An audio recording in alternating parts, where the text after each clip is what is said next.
Ora, olá a todos, sejam bem-vindos ao primeiro episódio do programa Os Bastidores do Comentário Desportivo, apresentado por mim, Simão Rochinol, e o meu primeiro convidado é Ricardo Gomes, licenciado em Comunicação Social na vertente de jornalismo. Atualmente é jornalista no jornal desportivo O Record, onde está na secção do futebol e aborda, para além do futebol nacional, também o futsal, que vai ser o nosso tema aqui. Vamos falar sobre o comentário desportivo no futsal. Ricardo, antes de mais, obrigado por teres aceitado o meu convite e faço-te aqui a primeira pergunta, que é: como é que surgiu o teu interesse no futsal? Boa tarde, Simão. Obrigado desde já também pelo convite. O meu interesse pelo futsal é desde pequenino. Até costumo dizer que entre futebol e futsal, apesar de ser jogado quase da mesma forma, futsal tem sempre uma paixão diferente no meu coração.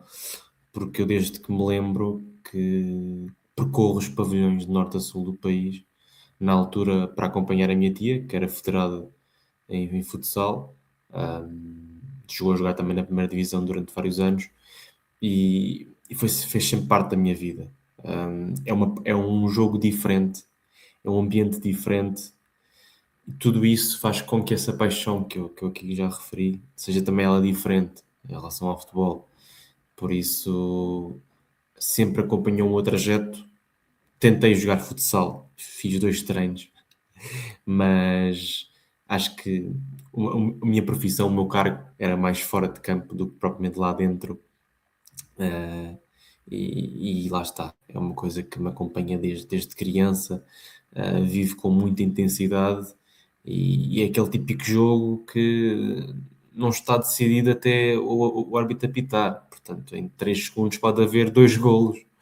Futsal é bonito por isso mesmo, porque não está certo. E como pudemos ver, por exemplo, há uns meses, num jogo que eu tive o prazer de acompanhar no pavilhão, entre o Benfica e o Sporting, na primeira mão dos quartos de final da Liga dos Campeões, em que o Benfica marca o gol do 4-3 em cima da buzina, literalmente em cima da buzina. E o Benfica não tinha estado na frente do marcador nenhuma vez nessa partida. Teve nesse segundo da buzina. Portanto, é isto que faz com que este jogo seja tão especial e que me apaixona. O futsal tem esta particularidade, são 40 minutos muito, muito intensos. Olha, criaste uma página para falar de futsal com o nome Quinta Falta. Qual era o teu objetivo com este projeto e que balanço fazes? Olha, foi um projeto que veio da faculdade. Era uma cadeira que não me perguntes o nome porque já não me lembro, mas obrigavam-nos a criar um projeto. E eu, na altura, com um colega meu, que era o André Gomes, que também partilhávamos este gosto pelo futsal, decidimos, por que não, criar uma página. Porque eu já tinha feito e já tinha criado um podcast de futebol, juntamente com uma página de futebol, e, mas não sentia a mesma coisa que sentia em relação ao futsal. E como tínhamos este gosto em comum, e ele mais ligado às redes sociais e eu mais ligado ao desporto em si, achámos por bem criar este projeto. A ideia base era um projeto para a cadeira, não era mais do que isso. Eram ali 3 meses, mais ou menos, para que esse projeto fosse feito. Mas depois acabei por continuar com ele porque tinha esse prazer, essa ligação. O que o futsal também nos dá, que o futebol não dá tanto, é esta proximidade entre pessoas e intervenientes, jogadores, treinadores, comentadores. Um, e com esta página eu criei essa ligação com muitos jogadores, com muitos treinadores que partilhavam as minhas histórias, comentavam, mandavam mensagens, e esta ligação fez com que eu também com que a página ganhasse um sentido maior do que só ser para uma cadeira de faculdade. Além do mais, quando eu decidi seguir com a página e aí o André saiu, eu também pretendi seguir com a página por um sentido, porque não há muitas páginas de futsal em Portugal e muitas menos que partilhem a modalidade na vertente feminina.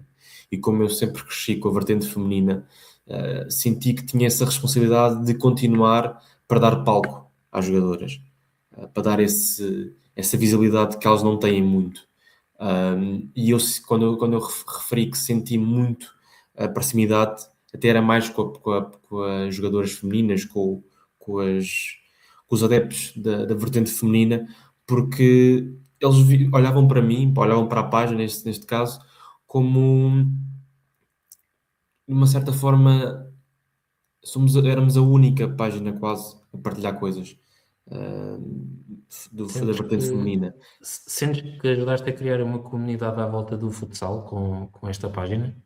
Sem dúvida, sem dúvida. E até posso dizer, porque através desta página consegui ganhar alguns contactos que me ajudam agora, atualmente no Record, em que eu fazia vários trabalhos, e ter essa página era uma ponte de ligação para os jogadores perceberem, ok, este quer fazer um trabalho comigo, eu já conheço mais ou menos o trabalho dele na página, portanto é alguém confiável, alguém que sabe o que está a fazer. E isso acaba por ser muito importante. Falaste aqui do Record, o jornal onde tu estás já desde o ano passado, creio que já estás há cerca de um ano Quase. no Record. E desde que trabalhas no Record, tens tido a oportunidade de cobrir jogos do Campeonato Nacional e também alguns jogos da nossa seleção. Como é que os preparas? Olha, normalmente os jogos que eu acompanho são os do Benfica porque está mais perto da nossa redação e lá está. Tirando o Benfica e Sporting, normalmente os outros clubes da Liga Placar são feitos por colaboradores da região ou por jornalistas que estejam na redação do Norte. Como na redação do Sul, as equipas mais fortes são Benfica e Sporting, que acabam por ganhar um maior espaço, como é natural, nas páginas, são aqueles que obrigam o maior trabalho da minha parte. E como eu disse, normalmente eu ia mais aos jogos do Benfica. Como é que eu fazia o meu trabalho?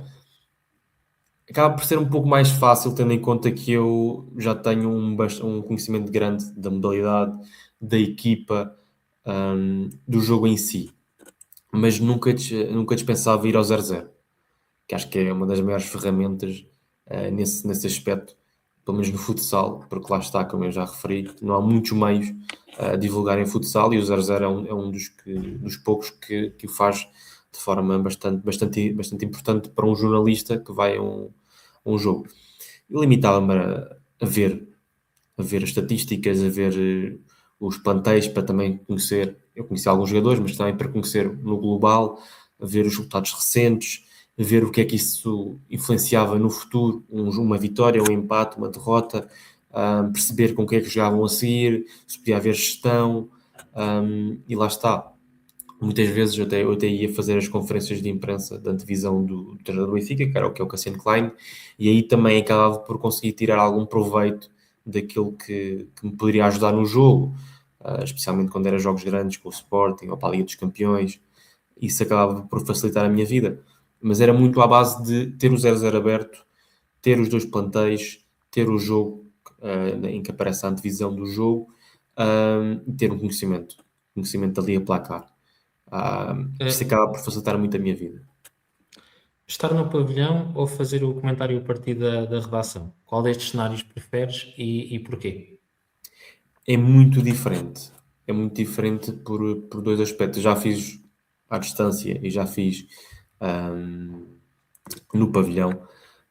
À distância consegue-se ver outras coisas. Ou seja, à distância, neste caso na televisão, consegue-se ver outras coisas porque o ambiente de um pavilhão influencia um pouco a maneira como tu olhas para o jogo.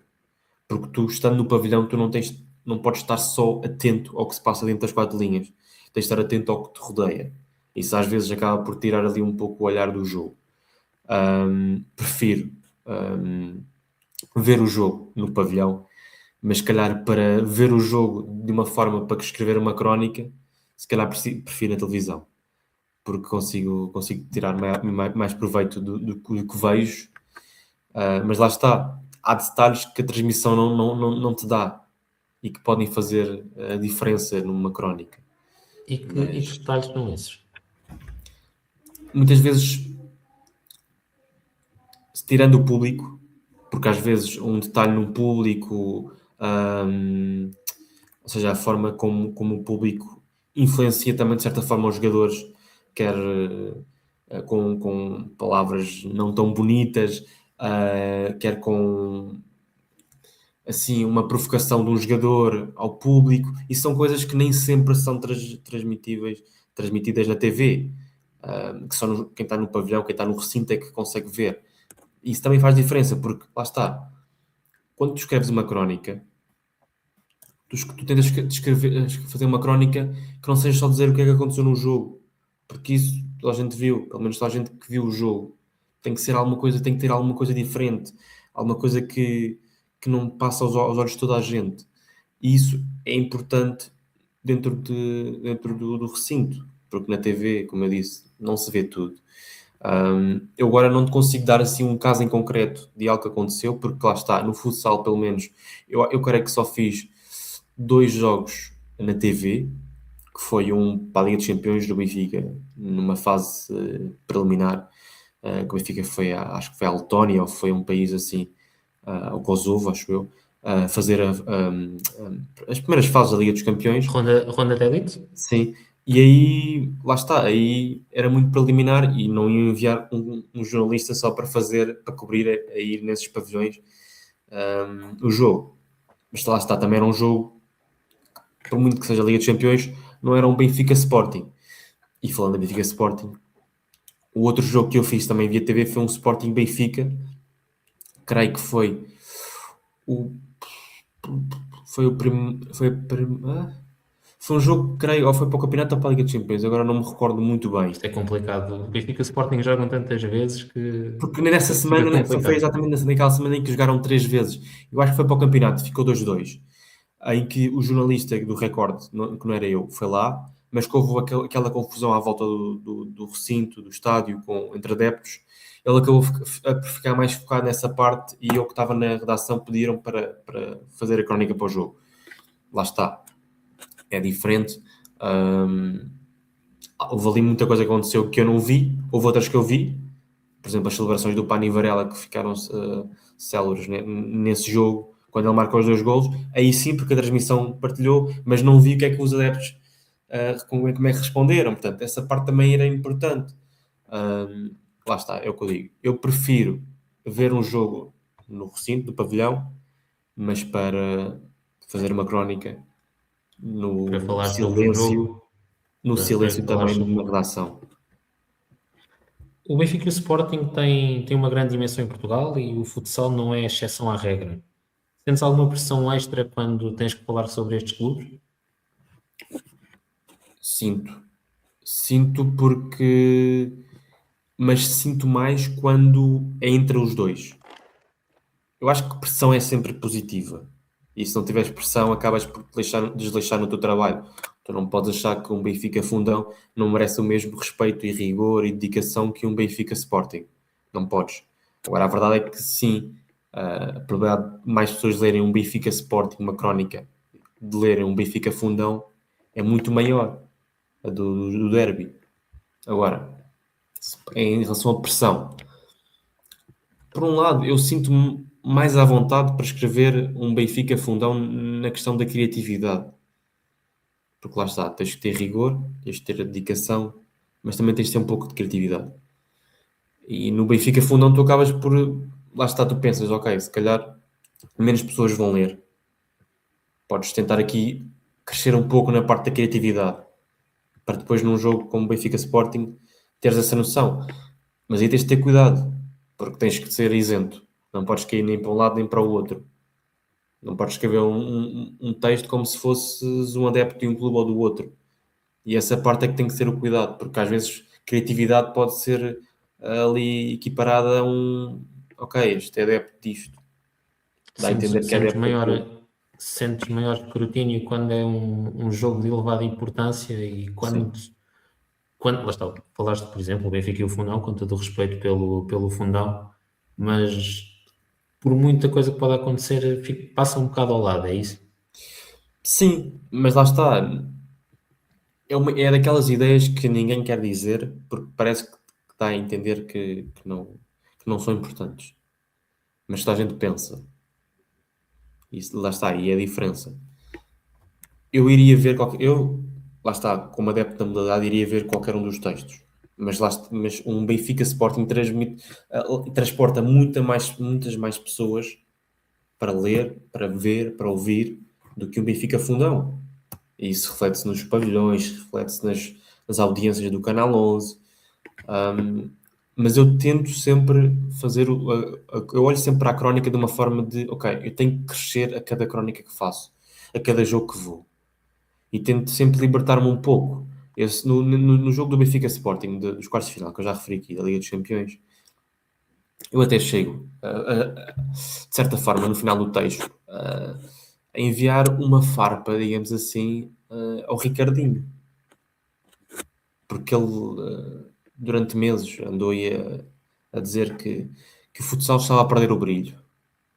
Estava a ser um jogo cada vez com menos 1-1 e menos... Um jogo mais... Como é que eu ia dizer? Um jogo mais previsível. Enquanto o 1-1 transmite aquela imprevisibilidade, nunca se sabe o que é que sai para dentro, vai para fora. E eu, nessa crónica, escrevi mesmo. Aquele jogo que ficou 4-3 foi tudo menos previsível.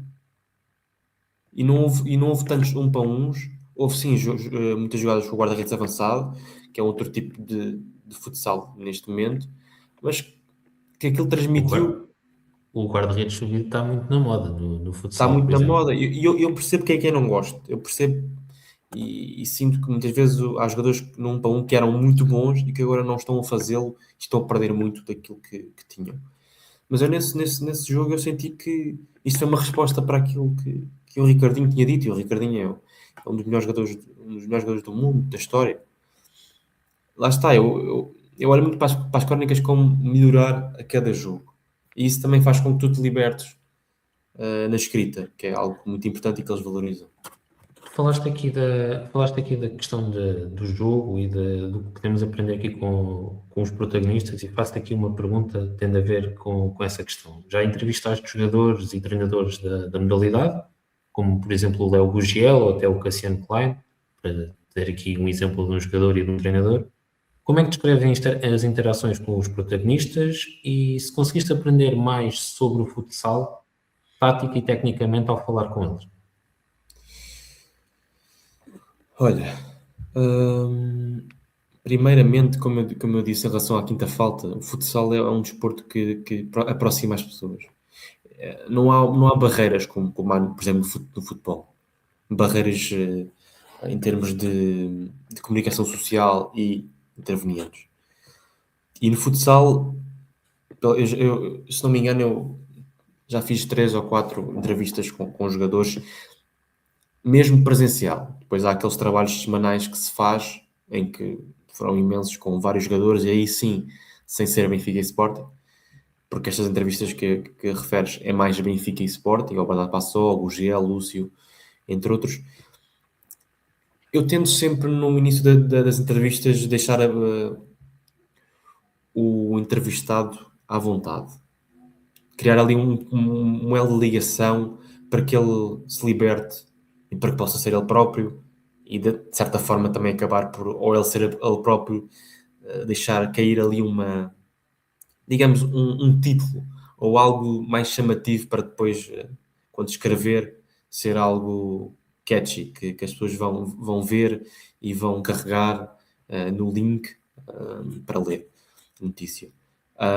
E nesse aspecto, as pessoas com quem eu trabalhei, digamos assim, com quem eu entrevistei, foram muito próximas.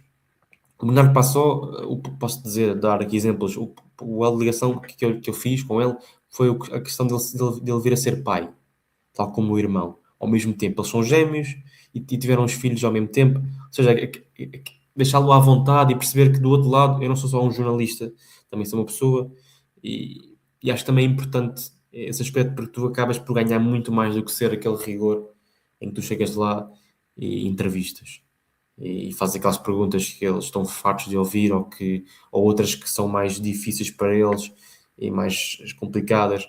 Por isso, nesse aspecto, eu no futsal não tenho nada a apontar. Em relação à segunda pergunta, diz-me lá, porque isto é como as conferências de imprensa e Ao falar com eles conseguiste aprender mais sobre o que se passa na quadra, técnica e taticamente. eu vou dizer que o que mais aprendi foi mesmo mentalmente. Mais do que tática, ou como é que se decide um jogo, decisivo, ou como é que tu partes para um jogo desta dimensão, como um derby, é como é que tu geres isso mentalmente. Como é que tu mudas o chip, como é que tu não te deixas afetar tanto por uma derrota, por uma perda de um título, como é que tu continuas a ter a mesma vontade e ambição de ganhar troféus, como o Sporting, como o Bernardo Passó, que já ganhou imensos pelo clube, como o Pani Varela, já ganhou imensos na carreira e continua aos 37 anos, se não me engano, 38, a ter a Sim. mesma ambição de continuar. Eu acho que aprendi muito mais nesse aspecto do que propriamente taticamente, porque lá está, nós olhamos muito para o desporto como algo que se passa só naquela quadra, neste caso o futsal naquela quadra. Mas o jogo acaba, os jogadores vão para casa com as famílias, levam com hate das redes sociais, com bocas, mas têm que continuar a trabalhar, depois vão para o pavilhão, nem sempre são bem recebidos. E como é que tu entras num jogo, especialmente um derby, dentro de uma quadra, com aquele ambiente à tua volta, e tu consegues mentalmente desligar, ou então pegar nesses assobios, nessas palavras menos bonitas que são preferidas pelos adeptos e motivar-te para fazeres um bom jogo. Eu acho que foi mais nessa parte mental que eu aprendi. O futsal português é considerado um dos melhores do mundo atualmente. Acho que não há grandes dúvidas sobre isso. Desde 2018, Portugal conquistou 2 títulos de campeão europeu, um mundial, e o Sporting tem sido presença habitual nas fases finais da Liga dos Campeões, tendo já conquistado por 2 vezes. O que é que achas que levou o futsal português a ter tanto sucesso? Os intervenientes. Acho que Jorge Brás elevou um pouco esse patamar na seleção porque conseguiu reunir ali um conjunto de jogadores que deram um passo em frente. É verdade que não há seleções invencíveis, que muitas vezes são gerações boas que fazem a diferença. E Portugal soube aproveitar essa geração boa que teve para triunfar na Europa e no mundo. Futsal não é um desporto como o futebol, em que tens 8 ou 10 candidatos ao título. Não, tu, pelo menos no Mundial tens Portugal, Espanha, Brasil e Argentina. E a Argentina já a puxar aqui um bocado para cima, porque é mais como o futebol, não é tanto talento, mas é mais aquela raça que eles têm, aquele querer, do propriamente o futebol bonito, o futsal bonito neste caso. Dentro deste restrito lote de equipas, Portugal conseguiu juntar ali um leque de jogadores que lá está. Não é um trabalho só da seleção, também é um trabalho do Sporting, especialmente. Um projeto não é largar um treinador quando uma coisa não corre bem numa temporada, é mantê-lo e é manter esses jogadores e é acrescentar com jogadores de qualidade e é a formação. Tudo isto acaba por ajudar a entender porque de Portugal está neste momento, acho que está no segundo lugar do ranking da FIFA, atrás do Brasil, e porque é que tem sido tão vencedor, tão triunfante nos últimos anos. É verdade que este europeu não correu tão bem, mas a verdade é que o sucesso do Sporting, especialmente na Liga dos Campeões, e o sucesso de Portugal no mundo, deve-se muito a uma geração que aprendeu a vencer. E acho que isso é diferente, porque se tu crias uma geração que está sempre habituada a perder, é muito difícil transformar isso num grupo vitorioso. É Por uma isso é questão que, cultural também. sim, por isso é que Tomás Passó, mesmo Érico, tu juntares um grupo que está habituado a vencer à seleção e criares esse grupo na seleção com outros jogadores, é muito mais fácil. Tu conseguires ter ali um grupo que te leva a acreditar que vais conseguir vencer tudo. E lá está. O Sporting é um dos pontos principais deste trabalho, porque se não houvesse Sporting, provavelmente não haveria sucesso da seleção. Isto pode parecer um bocado estranho, porque Portugal venceu em 2018 o Europeu com o Ricardinho em grande destaque, mas foi Bruno Coelho que marcou os gols da final contra a Espanha. Em 2021 venceu o Mundial com Pani Varela a marcar o gol da vitória frente à Argentina. São jogadores que, tirando o Ricardinho, estão habituados a jogar grandes jogos. E na nossa liga. E é por isso que a nossa liga também é uma das mais fortes do mundo, por esse aspecto, porque Tu achas que a regra dos não formados localmente, que não permite que estejam mais do que 5 jogadores estrangeiros numa convocatória de uma equipe para a Liga Placar, achas que essa regra também ajuda ao desenvolvimento do jogador português? Sem dúvida, sem dúvida. Acho que é uma regra importante, ainda que, pronto, consideramos aqui que brasileiros só não formados localmente, porque é verdade, mas partilham a mesma língua e partilham quase o mesmo futebol. Mas acho importante, por outro lado, acho que Portugal vai sofrer um bocadinho nos próximos tempos em relação ao que é o produto português, porque a geração não é a mesma, e como eu te falei, se tu tens uma geração boa que está habituada a ganhar, é mais fácil. E esta geração já tem aqui o peso de ter sido um fiasco no Mundial e de ter sido para ter perdido também o Europeu. Mas já é uma geração em renovação, até. Temos visto o Lúcio Rocha, o Sim, Carlinhos, entre outros jogadores, a aparecer, com sem alguns dúvida. jogadores que vêm de conquistas anteriores. Sem dúvida, e esses jogadores vão provavelmente sair. Entretanto, o Bruno Coelho, o Mupani, eu olho muito para o jogador português atualmente e não consigo ter a mesma confiança, porque é natural.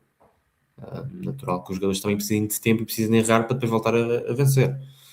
Mas eu olho muito para aquilo que seria, ou que vai ser, ainda pode ser. Não estou... O Lúcio Rocha tem 22 anos ou 21, eu não estou a dizer que ele não vai ser aquilo que se previa, mas para alguém que foi o melhor jovem do mundo, sinto que pelo menos esta temporada no Benfica está a ser muito, muito abaixo daquilo que se esperava. E tu podes me dizer, se calhar tem a ver com aquela questão do 1 para 1, de jogares mais com o guarda-redes e dares menos liberdade ao extremo para, para se lançar no 1 para 1 de forma selvagem, Criar como tu desequilíbrios. vês, criar desequilíbrios, porque tu vês o Merlin aos 39 anos ou 38 a fazer isso no Sporting, porque há essa liberdade. Se calhar também porque o Bernardo Passou não é assim tão bom com os pés, ainda que em termos de remate seja muito forte. Mas eu acho que o Benfica tem ali Cucci, Carlinhos e Lúcio, que são três jogadores muito bons no 1 para 1, que não estão a ter esse espaço. E acho que isso pode influenciar um pouco aquilo que se poderá vir a acontecer na seleção, porque, como eu disse, a seleção é um grupo que trabalha para aí 5 vezes por ano durante 2 semanas. Mas muitas vezes aquilo que se constrói é nos clubes. E se tu nos clubes constróis isto para estes jogadores e depois queres retirar outra coisa na seleção, não é fácil. Olha, para terminar aqui, vou-te fazer aqui uma pergunta relacionada aqui também com a Liga Placar, mais concretamente. Nós estamos a entrar na fase final da temporada, vamos começar os playoffs muito, muito em breve. Qual é que é a tua opinião sobre esta edição da Liga Placar e sobre a competitividade da prova? Olha, posso falar já sobre a competitividade da prova, porque embora digamos que Benfica e Sporting serão sempre, e eu acho que dificilmente mudará os campeões. Acho que é para quem não entende, para quem não entende de futsal ou de desporto, pode parecer estranho eu falar em competitividade. Para mim está a aumentar e estar ao mesmo tempo a dizer que Benfica e Sporting serão sempre os campeões, porque muitas vezes a competitividade deveria ser o contrário, deveria ser trocas de vencedores, surpresas, mas a verdade é que em termos de jogo jogado já não é assim tão difícil bater com os grandes. É verdade que o Benfica esta temporada está mais forte e isso acabou por equilibrar um pouco o topo da Liga Placar, porque Cassiano Klein trouxe outro tipo de mentalidade à equipa. Aquilo que eu te falei há bocado, da parte mental, o Benfica melhorou imenso. Ainda tem alguns pontos para melhorar, é verdade, mas melhorou imenso. Mas agora, se me falares em competitividade no geral, acho que a Liga Placar está quase num ponto rebuçado. Vemos equipas muito boas a serem trabalhadas de forma muito interessantes, com um orçamento muito reduzido, muito baixo, com jogadores que não estão habituados a jogar no Benfica, no Sporting, mas que trazem aquela competitividade dentro do grupo de somos do Ferreira dos Ezeiras, mas vamos crescer, vamos chegar lá, somos do Rio Ave, acabamos de subir divisão, mas vamos criar aqui um grupo. O Rio Ave está em quinto lugar. O Rio Ave está a fazer uma excelente temporada, das melhores equipas que eu me lembro que subiu divisão a fazer uma temporada assim.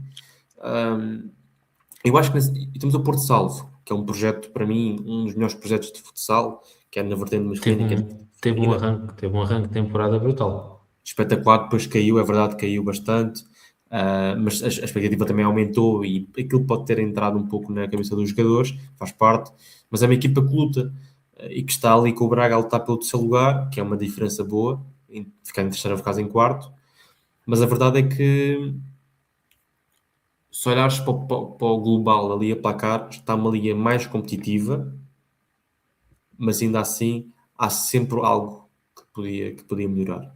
E Também eu falo mesmo não na podemos, questão. Diz.